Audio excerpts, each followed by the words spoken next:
يا مساء الخير. أنا دراستي أيام الجامعة كانت عن الآثار اليوناني والروماني، وكنا أول ترم بندرس حاجة اسمها الأساطير الإغريقية.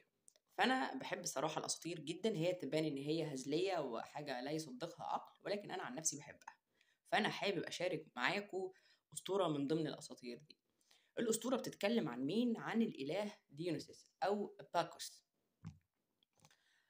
تعالوا نشوف مع بعض بداية إله السعادة، اللي هو مفترض إله السعادة ده حياته من البداية كانت عاملة إزاي. المفترض إن ديونيسوس ابن زيوس، وزيوس ده كبير الآلهة، ووالدته سيميلي. سيميلي ما كانتش تعرف إن هي بتتعامل مع زيوس، هي كانت مفكرة إن هو شخص بشري. المهم هيرا لما عرفت إن زيوس هيبقى له ابن من سيميلي، طبعا هي غارت جدا، وهيرا ديت هي زوجة زيوس الرئيسية. هي غارت جدا وحاولت تدبر مكيدة علشان تنهي العلاقة دي. فتجسدت في هيئة بيروي، وبيروي دي كانت المرضعة الخاصة بسيميلي وهي صغيرة.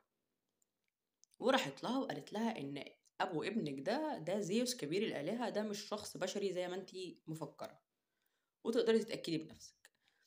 سيميلي بالفعل ما كدبتش خبر، ولما اتكلمت مع زيوس سألته إن هي عايز تتأكد من الموضوع ده. وزيوس حاول كتير إن هو يخليها تتراجع عن رأيها، ولكنه فشل. وبالفعل ظهر لها بهيئته الحقيقية، وهو كزيوس في هيئته كإله الرعد والصواعق. طبعا هي لما شافت منظره اتخضت فماتت من كتر الخضة. زيوس طبعا في الوقت ده كان أهم حاجة بالنسبة له إن هو عايز ينقذ ابنه، فشق بطن سيميلي وخرج منها ابنه وحطه في فخدته علشان يكمل نموه. المهم اكتمل نمو ديونيسوس وكبر وبقى إله الاحتفال والسعادة والكلام ده كله، ولكن هيرا كانت ما زالت عايزة تنتقم وعايزة تنهي الموضوع ده تماما. فسلطت حد من التايتن، والتايتن دول عرق من الآلهة بيقدروا يتجسدوا في أي قوة من قوى الطبيعة. فسلطت عليه حد من التايتن، وكان على هيئة ثور وقتها، وفرتك ديونيسوس خرتقه، يعني نهى عليه تماما. ودي كانت قصة الإله ديونيسوس.